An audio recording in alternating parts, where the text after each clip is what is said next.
Rusia ha amenazado con provocar un desastre nuclear en Ucrania mayor incluso que el de Chernóbil. Este sería el intento desesperado para hacer frente a la invasión ucraniana en Kursk. Cierto, hasta ahora Ucrania se ha marcado un exitazo, pero lo que viene después puede ser mortal. El 11 de agosto por la noche, Rusia prendió fuego a la planta nuclear de Zaporilla. La planta nuclear más grande de Europa está en poder de Rusia. Es más grande incluso que Chernóbil y Rusia podría hacerla explotar. ¿Por qué? Es el primer vídeo que muestra soldados ucranianos en la región rusa de Kursk.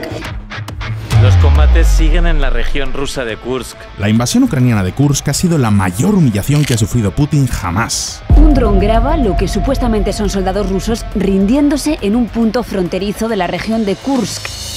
Las tropas rusas fueron incapaces de contener el ataque por sorpresa. Rusia no puede frenar este ataque y las tropas ucranianas han llegado hasta la capital de la región. Simple y llanamente, Putin está desesperado.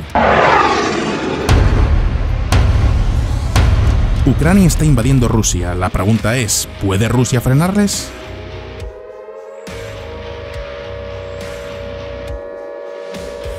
Para Putin es una provocación a gran escala. Ha declarado la situación de emergencia en Kursk y esto le permite movilizar más recursos en la zona. Mientras evacúan a los vecinos,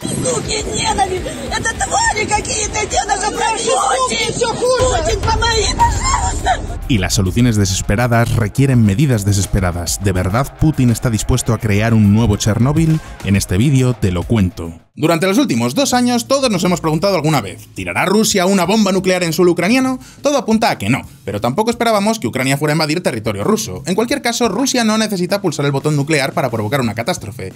Tiene un as en la manga. Las autoridades rusas han denunciado que cerca de la central nuclear de Zaporilla, que es controlada justamente por Rusia, ha habido un ataque por parte del ejército de Ucrania. Evidentemente no tiene ningún sentido que Ucrania lance un ataque a una central nuclear que está en el centro del país. Sí, cierto que está controlada por Rusia, pero un accidente aquí convertiría media Ucrania en un páramo radiactivo. No os equivoquéis, esto es un mensaje de Rusia, un mira lo que puedo hacer si continúas invadiendo. Y es que, ¿en qué dirección va la invasión de Ucrania? No creáis que la elección de Kursk es una elección aleatoria, es mucho más estratégica de lo que parece. Desde Rusia aseguran que la planta nuclear de Kursk no fue dañada, y esto luego de los intensos ataques y bombardeos por parte de Ucrania. En este caso nos referimos a otra planta nuclear, la de Kursk, en Rusia. Al igual que la de Zaporilla, la planta de Kursk también tiene 6 reactores, y como nota curiosa, esta planta tiene el mismo tipo de reactores que tenía la de Chernóbil. Dicho de otra forma, hasta ahora Ucrania ha ocupado más de 430 kilómetros cuadrados en Kursk. ¿Eso es mucho? ¿Es poco? Pues para que os hagáis una idea, eso es casi lo mismo que ha invadido Rusia en los últimos 3 meses. Solo que los ucranianos lo han logrado en 3 días. Mientras tanto, han capturado a decenas de soldados y han hecho un auténtico destrozo en la infraestructura ferroviaria y defensiva del país, o sea, de Rusia. Pero por si todo esto fuera poco, las últimas incursiones ucranianas han llegado muy cerca de esta central. En el momento en el que grabo este vídeo, ya hay tropas ucranianas que están a unos 20 kilómetros de esta central nuclear, y probablemente para cuando lo estés viendo, este vídeo, ya sean menos kilómetros. Vamos, que en el peor de los casos podrían atacarla ya mismo, y en el mejor pueden ocuparla y tener algo para negociar. En plan, yo te devuelvo Kursk y tú me devuelves Zaporilla. Así que Putin ha decidido mover ficha antes y lanza este mensaje: un accidente en Zaporilla. Pero no os equivoquéis, esto no es una muestra de fuerza de Putin, todo lo contrario, es la prueba más palpable de que está peor que débil, está desesperado. Y ya sabéis el dicho, perro arrinconado, perro que muerde. La pregunta ahora es, ¿cuánto puede morder Putin? ¿Cómo hemos llegado hasta aquí? ¿Qué consecuencias tiene la invasión ucraniana de Kursk? ¿Y hasta qué punto podemos estar ante un nuevo Chernóbil? ¿O solamente es una bravuconada más de Putin? Hoy vamos a responder a estas preguntas, pero antes... Imagina un servicio de suscripción de libros, revistas y audiolibros en español. Es decir, que tú pagas una cuota mensual y tienes acceso a un catálogo de 300.000 libros, revistas y audiolibros que puedes disfrutar en cualquier momento. Y además, todo en español. Pues bien, eso existe y se llama Nextory. Por ejemplo, estoy seguro de que todos los que estáis viendo este vídeo querréis leeros el último libro de Juan Ramón Rayo, Anti-Marx. Diría que es su obra más importante hasta el momento. 2 tomos donde repasa todos los detalles del marxismo de forma muy crítica, pero muy bien documentada. Ya conocéis a Rayo. Pues bien, le podéis encontrar en Nextory en formato ebook, pero también tendréis otras perlas, como por ejemplo Fariña, de Nacho Carretero.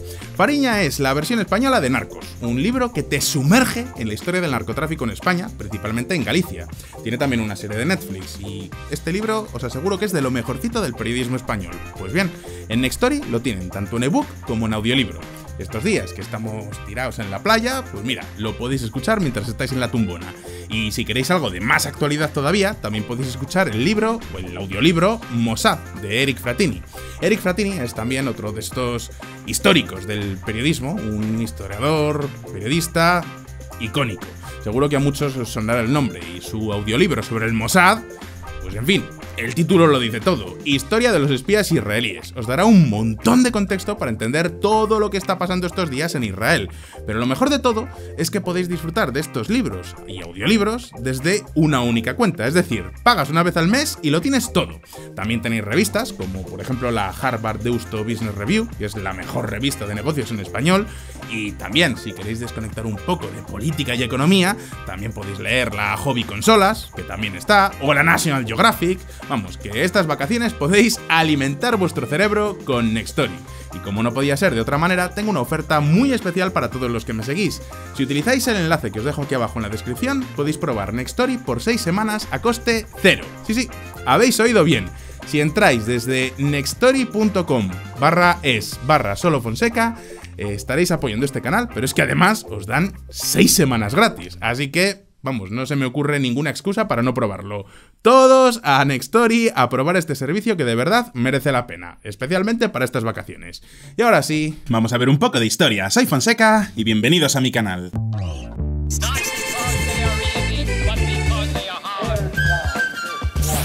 En junio del año pasado, Yevgeny Prigozhin, el dueño del grupo Wagner, se rebeló contra Vladimir Putin. Esta fue la primera gran humillación rusa desde 2022, pero el peor problema no es que le dieran un golpe de estado a la mismísima Rusia. El auténtico problema es que un señor con un ejército privado pudo marchar 1000 kilómetros desde Rostov-na-Don hasta las puertas de Moscú sin que nadie le pudiera frenar.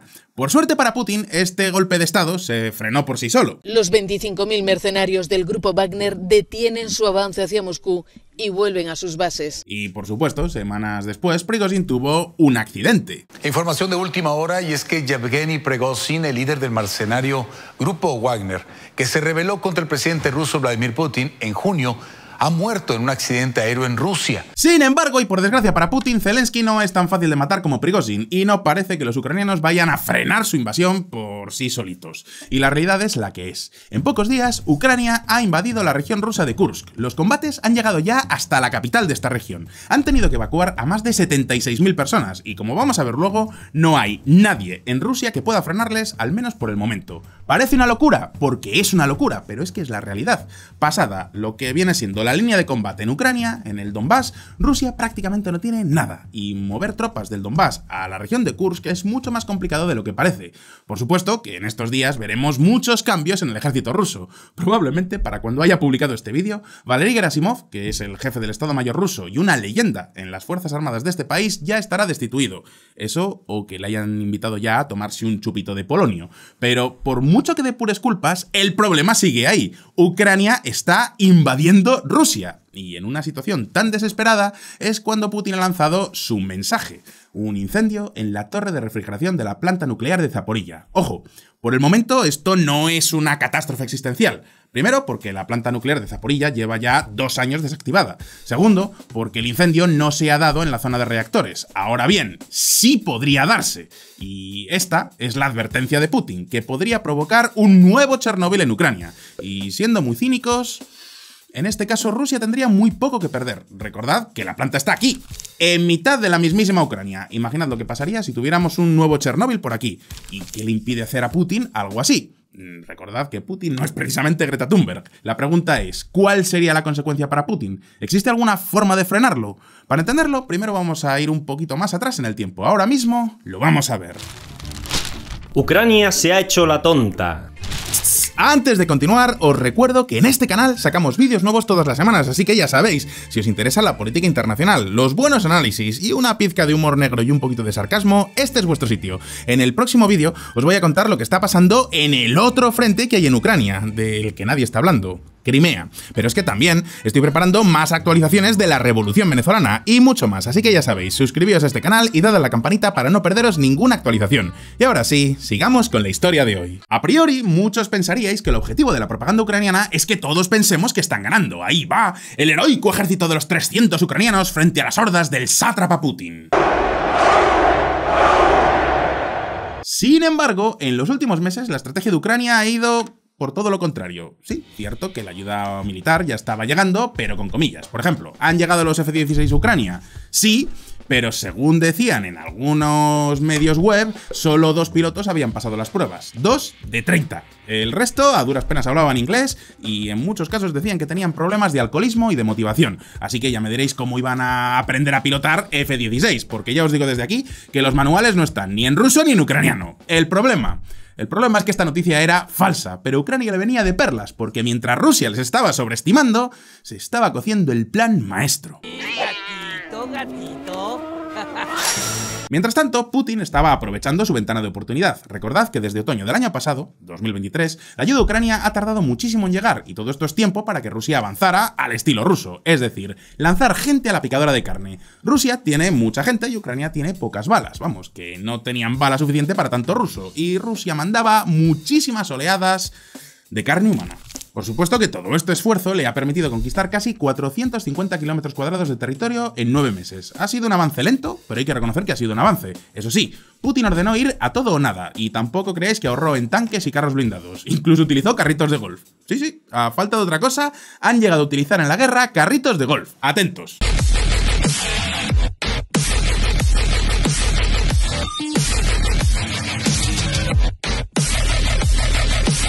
Y a medida que Rusia iba perdiendo sus tanques modernos, han tenido que ir tirando de lo que había en el arsenal. Primero vimos los T-90, que son más o menos de la época de cuando triunfaban las Spice Girls. Luego empezaron ya a aparecer los T-80, que más o menos son de cuando Michael Jackson todavía era negro. Pero cuando esto se agotó, empezamos a ver ya T-62 y T-64. Para que os hagáis una idea, estos tanques son de cuando los Rolling Stones todavía podían acostarse con sus groupies sin una sobredosis de Viagra. Pero esperad un momento, porque ya estamos viendo los T-55. Los T-55 son de cuando Elvis pesaba menos de 100 kilos. Vamos, que los rusos están haciendo ahora mismo una guerra vintage, una guerra hipster. Y todo esto viene porque Rusia está perdiendo montones de vehículos. Para que os hagáis una idea, solo en el frente de Donetsk, el avance en octubre del año pasado, 2023, le costó a Rusia la friolera de 483 tanques y un total de 1.524 vehículos de todo tipo. Por comparar, España solo tiene 347 tanques en su arsenal. Cierto es que los tanques rusos son más pequeños y más baratos y más fáciles de fabricar. Pero es que en el Donbass, Ucrania perdió 76 tanques y un total de solamente entre comillas, 298 vehículos. Conclusión: Rusia perdió casi 6 tanques por cada uno de los que destruyó Ucrania. En otras palabras, que Putin no ha gastado en recursos, los ha derrochado cual artista de hip hop en un viernes por la tarde, tanto vehículos como personal. Ahora bien, esto es cierto que le ha permitido conquistar terreno, y parecía que Ucrania empezaba ya a lamentarlo seriamente. Es un callejón sin salida, pero una situación problemática se puede resolver si se tiene la voluntad y las herramientas. Tenemos el deseo, pero las herramientas no han llegado. Tenemos brigadas desarmadas y una reserva, 14 brigadas que no tienen personal, no tienen las armas. Volodymyr Zelensky, declaraciones del 4 de julio de 2024. Rusia avanzaba, Ucrania cedía, y ni siquiera el vuelo de los nuevos y flamantes F-16 sobre el cielo de Ucrania en los días finales de julio parecía despejar los nubarrones de pesimismo. Es un momento largamente esperado por los ucranianos, cazas F-16 volando sobre sus cabezas. Hasta ahora Ucrania operaba aviones de la era soviética, superados ampliamente por los rusos. Muchos pensaban que estos F-16 llegaban demasiado tarde, y por si acaso los rusos ya estaban preparando todas sus baterías antiaéreas para intentar derribarlos según llegaran. Derribar esa última esperanza ucraniana. Y es aquí donde la trama hace un plot twist que nadie lo vimos venir, ni siquiera un guionista de Juego de Tronos. Atentos, porque mientras los rusos vigilaban el cielo a la espera de avistar a los F-16, algo se preparaba frente a sus narices y que no llegaron a darse cuenta. La línea Imaginov.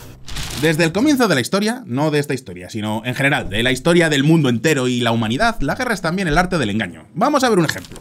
Antes de desembarcar en Normandía, los aliados dejaron a su mejor general, el general George Patton, estacionado en Gran Bretaña. Estaba rodeado literalmente de tanques y otros vehículos militares inflables. Los nazis cayeron en la trampa y pensaron que esos vehículos inflables eran reales y que, por tanto, Reino Unido todavía no estaba listo para lanzarse en Francia, y así es como les tomaron por sorpresa. ¿Y si os dijera que Zelensky y sus generales también engañaron a Putin? Vamos a las pruebas, porque la incursión en Kursk puede haber sido una obra maestra de la dramaturgia militar. Ucrania estaba lamentándose ante la opinión pública global por la falta de soldados, de armamento, de municiones, pero mientras tanto iba armando en silencio su pequeño ejército en su frontera norte. El ejército ucraniano se preparó con el suficiente sigilo para evitar que los rusos sospecharan lo que se avecinaba. Los generales rusos no supieron adivinar lo que tramaban los ucranianos, incluso cuando comenzaron a destruir los equipos de vigilancia al otro lado de la frontera.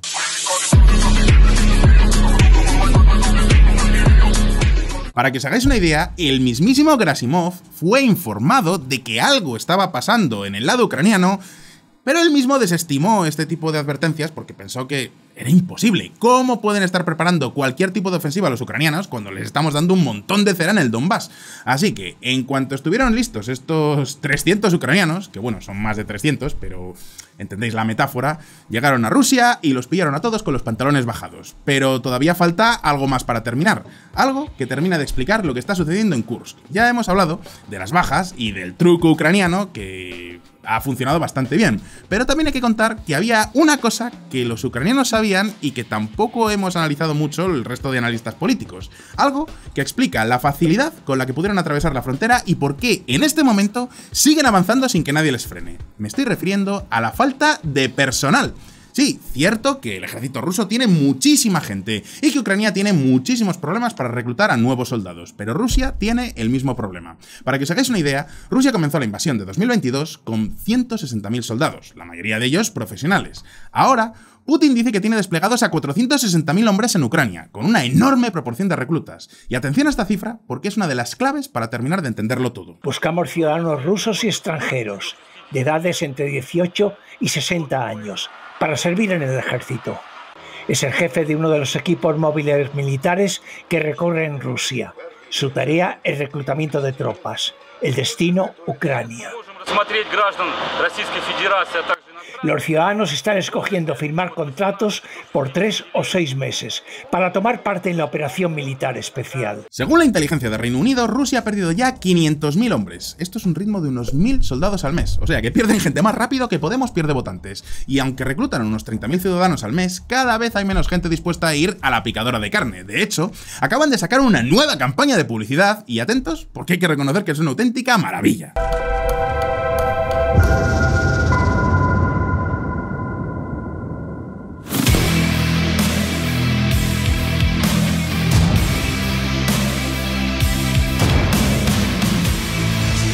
La traducción literal del eslogan es: sé un hombre y alístate en el ejército. Vamos, la fantasía de Jordan Peterson. Y las cosas como son. Como anuncio es una auténtica obra de arte. Salen distintos hombres trabajando, como taxista, como entrenador personal, y el eslogan dice cosas como: ¿de verdad esta es la vida que has elegido? ¿Puedes hacer algo más? Y sí, como campaña publicitaria, un 10. El problema es que por mucha publicidad que pongas, todos saben que cuando se alisten les van a recibir con este discurso. Знайте одно, нас, мать Россия, никогда не забудет.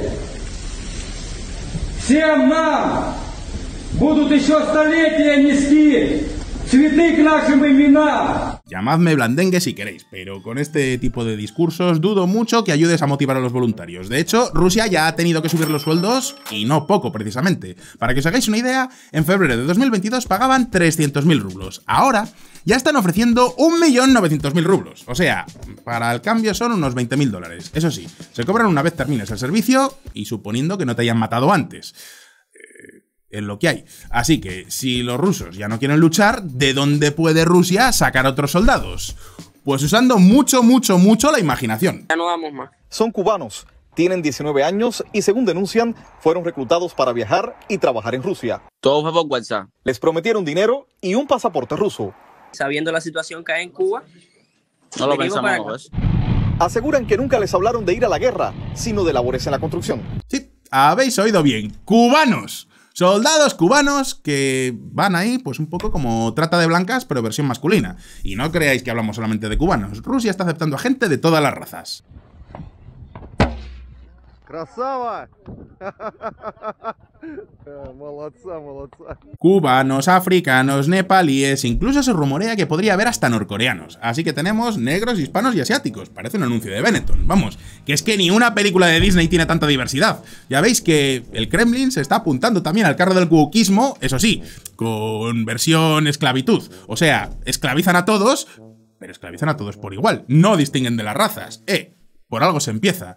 Incluso ahora están empezando a llegar más lejos. Los funcionarios rusos se preparan para movilizar o reclutar por la fuerza a los civiles ucranianos en las zonas que pronto se anexionarán de la Ucrania ocupada. No sé cómo lo veréis, pero a mí eso de reclutar a tus enemigos para que luchen por ti en el campo de batalla, buena estrategia no me parece. En cualquier caso, hay que reconocer que esto es Rusia y que la mayor parte de esos soldados, ucranianos, cubanos y de donde sean, ni siquiera van a tener que disparar. Su objetivo es ser carne de cañón para que los ucranianos gasten balas. O sea, son algo así como dianas andantes. Y con noticias como esta, ¿entendéis ahora por qué Rusia no tiene suficiente gente al otro lado de la frontera?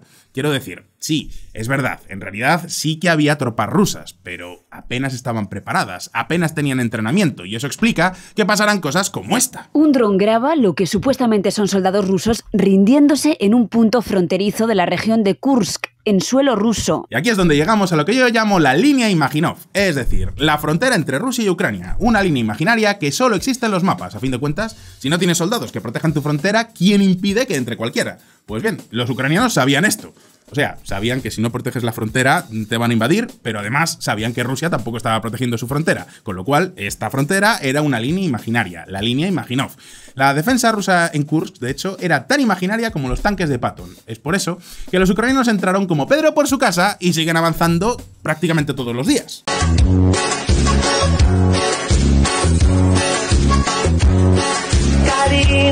Putin estaba gastando cada soldado que era reclutado para presionar en todo el frente. De hecho, incluso estaba abriendo nuevos frentes, uno en Volchansk, otro en Kharkiv, pero nunca ahorró tropas por si tenía que defender su propio país. En otras palabras, que Ucrania entendió que Rusia había expuesto su punto más débil y aprovechó la ocasión para golpear a su rival donde más le podía dañar. Y ahora alguno estará pensando, vale, entrar en Rusia es una cosa y otra muy distinta es salir. Ahora supongo que llegará Putin, enviará su ejército y hará papilla a los ucranianos. La cuestión es, ¿de verdad puede hacerlo? Pues ahora mismo lo vamos a ver. Jaque al zar. Ahora mismo Putin debe tomar una decisión muy difícil. Deberá traer fuerzas desde otros frentes para defender su suelo patrio, con lo que se va a debilitar su ofensiva en Ucrania. En solo un día, Rusia pasó de tener la iniciativa a tener que defenderse de una invasión. Mirad, por ejemplo, la cara de Putin mientras se estaba enterando. В настоящее время подразделения группировки «Север» совместно с пограничными органами ФСБ России продолжает... Y la pregunta es, ¿cómo puede responder ahora Rusia? Porque, ojo, mover miles de tropas no es tan fácil como montarlas en un tanque y echar millas. Por ejemplo, entre Kursk y Chasiv Yar hay 460 kilómetros, pero es que las orugas de un tanque no pueden recorrer esa distancia, simplemente porque se desgastan. Por eso, hay que llevarlas en camiones como este. Es decir, que si quieres transportar tanques necesitas crear un convoy de camiones y con toda la logística que eso implica. Y ya sabéis lo mucho que le gusta a Ucrania los convoyes rusos.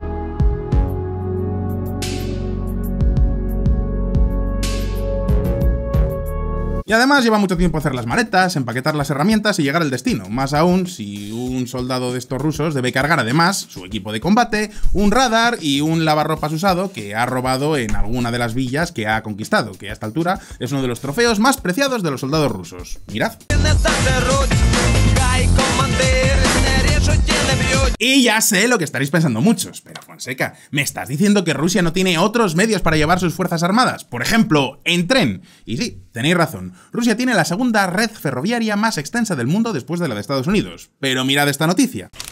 Los ferrocarriles rusos, de propiedad estatal, se enfrentan a un colapso inminente debido a la escasez de locomotoras, motivada por las sanciones impuestas por Occidente a causa de la guerra en Ucrania. ¿Recordáis que Rusia ha esquivado las sanciones de Occidente? Pues sí, eso es cierto a escala macro. Ahora bien, el diablo está en los detalles. El ejército ruso depende mucho del ferrocarril y para hacer trenes necesita rodamientos. Y resulta que la mayoría de estos rodamientos se hacen en Alemania. Así que a causa de las sanciones impuestas por Occidente ya no puede reemplazar los rodamientos. ¡Eureka!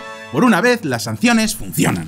Estas imágenes que veis son de un tren de pasajeros que descarriló el 27 de junio de 2024. Y ojo, porque no es el único. Y si esto pasa con un tren de pasajeros, imaginad lo que pasará con un tren cargado de tanques. Y alguno todavía estará diciendo: pero ¿cómo es que tampoco mandaron tropas desde la capital, Moscú? Ahí está, por ejemplo, la poderosísima Guardia Presidencial de Putin. Después de todo, está a una distancia de apenas 390 kilómetros de Kursk y no tienen que pasar por una zona de combate. ¿Recordáis, por ejemplo, la rebelión de Prigozhin? Avanzó hacia Moscú sin ninguna resistencia. ¿Qué lección aprendimos de ahí? Pues que Rusia está vacía de soldados. Todos están en Ucrania.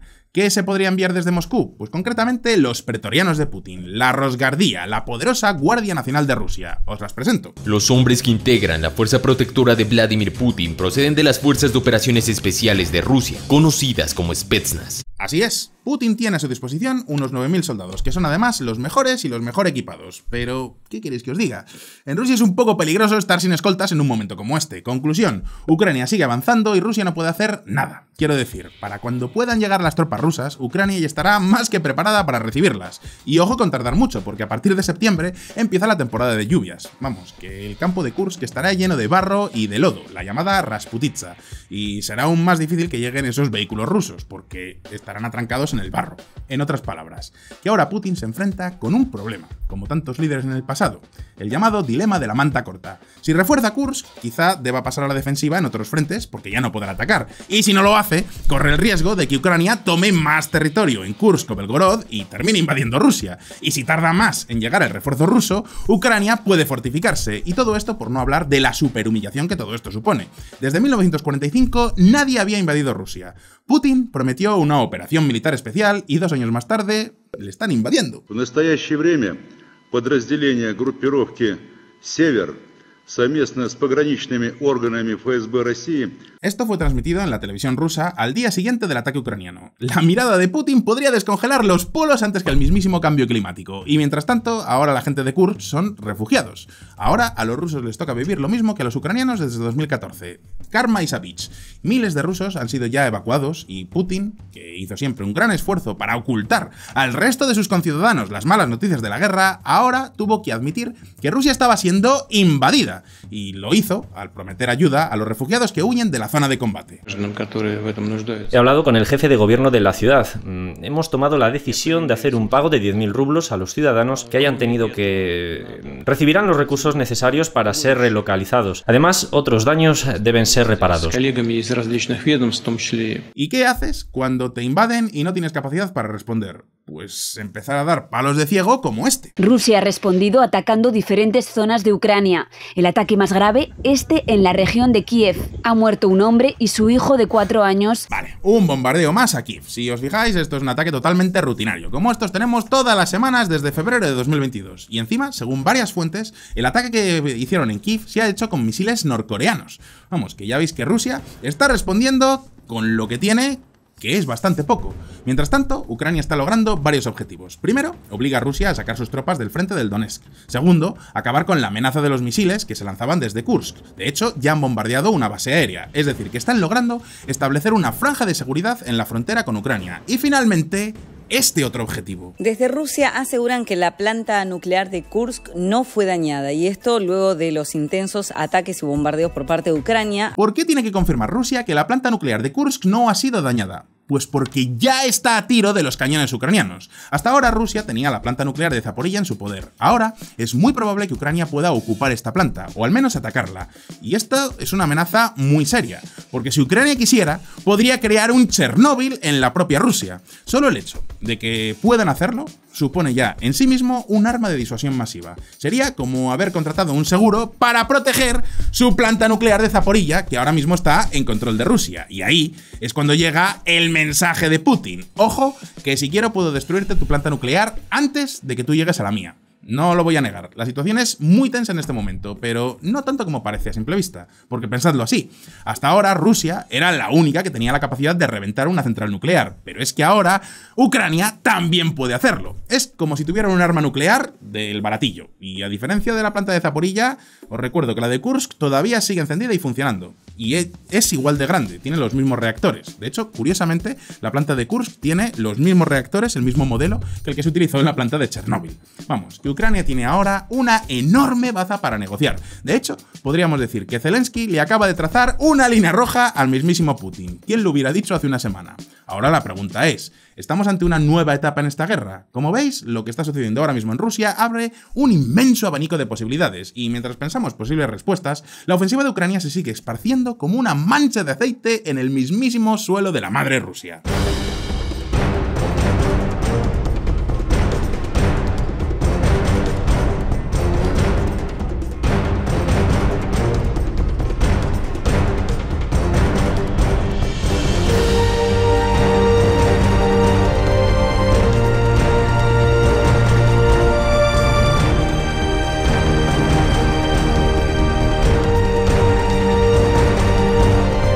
Como veis, en el momento en el que hacemos este vídeo, Ucrania sigue avanzando. Y ojo, porque dudo mucho que las amenazas de Putin de incendiar plantas nucleares en Zaporilla puedan cambiar nada.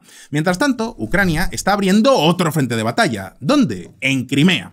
Sí, habéis oído bien. Hay otra estrategia ucraniana que se lleva desarrollando desde hace meses y de la que nadie está hablando. Pero eso lo dejamos para el próximo vídeo, porque ahora llega el momento de dar paso a vuestra sección favorita del canal. ¡Vamos con OnlyFons! OnlyFons. Bienvenidos a OnlyFons, la sección donde hago fe de ratas, respondo a vuestros comentarios y doy noticias del canal, pero hoy vuelvo a dirigirme a los que estáis en Venezuela y voy a dar unas actualizaciones sobre lo que está ocurriendo en este país. En una semana sacaré otro vídeo dedicado al tema, pero mientras tanto quiero ir dando pinceladas de lo que pasa. En estos momentos, Maduro sigue metiendo en la cárcel a un montón de opositores. Según Foro Penal, hay ya más de 1.305 detenidos. Estos son los que están perfectamente documentados y de los que hay un registro completo, pero probablemente sean muchísimos más. Ya veis que Maduro hablaba el otro día de 2.000 prisioneros y probablemente haya unos cuantos secuestrados, etc. Entre estos 1.300 detenidos, 117 son adolescentes. Ahora bien, nada de esto ha servido para que la oposición se rinda. De hecho, María Corina Machado acaba de convocar otra protesta para el sábado 17 de agosto. Así que, ya sabéis, este sábado 17 de agosto habrá protesta y espero que sea tan masiva como las anteriores. Y alguno dirá, ¿otra protesta? ¿De verdad va a marcar una diferencia? Porque llevamos viendo unas cuantas manifestaciones en lo que va de semanas, desde que terminaron las elecciones. Pues a ver, pensado de esta forma. Si esta protesta no es masiva, entonces sí que marcará una diferencia, y será una diferencia a peor. Yo no sé cómo terminará esta historia porque ya ha rebasado todos los límites de lo racional, pero os aseguro que si la gente se rinde, entonces sí o sí ganará Maduro. Y recordad que cuanta más gente vaya a las protestas, más difícil será para el régimen abrir fuego. Y además, mientras se convocan protestas, siguen ocurriendo muchas cosas, aunque sea entre bambalinas. En este momento, Maduro está negociando con Brasil y con Estados Unidos. Le están pidiendo que se vaya, y de hecho le han dado una semana para pensárselo.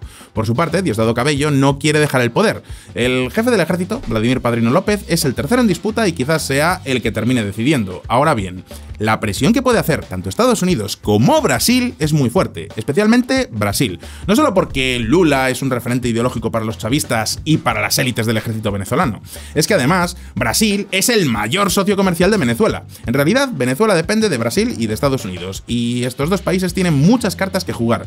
Pueden ir en contra del régimen y en contra de las fortunas de las élites, pero es que además pueden aislar políticamente al régimen, de una forma como no se había hecho hasta ahora. En los próximos vídeos que saque de este tema os contaré más cosas, pero por el momento tened muy claro, muy claro, que la transición venezolana no está ni muchísimo menos congelada y esta historia ni muchísimo menos ha terminado. Y esta semana, aunque a lo mejor no salga en muchos periódicos, va a ser crucial. Así que un abrazo muy fuerte a todos los venezolanos y no perdáis las esperanzas porque las cosas están pasando. Y llegados a este punto, turno para vosotros. ¿Cómo creéis que terminará esta invasión? ¿De verdad Rusia será capaz de echar a los ucranianos? ¿Será este el momento donde Rusia se atreverá a apretar el botón nuclear? Podéis dejarme vuestra respuesta en los comentarios. Y por supuesto, no olvidéis probar Nextory utilizando el link de la descripción. Tendréis 6 semanas de prueba para que lo probéis gratis. Y como siempre, no olvidéis que aquí, en Solo Fonseca, sacamos vídeos nuevos todas las semanas, así que suscribíos a este canal y dadle a la campanita para no perderos ninguna de nuestras actualizaciones. Si os ha gustado este vídeo, dadle a like y nos vemos en el próximo. Gracias por estar ahí y hasta pronto.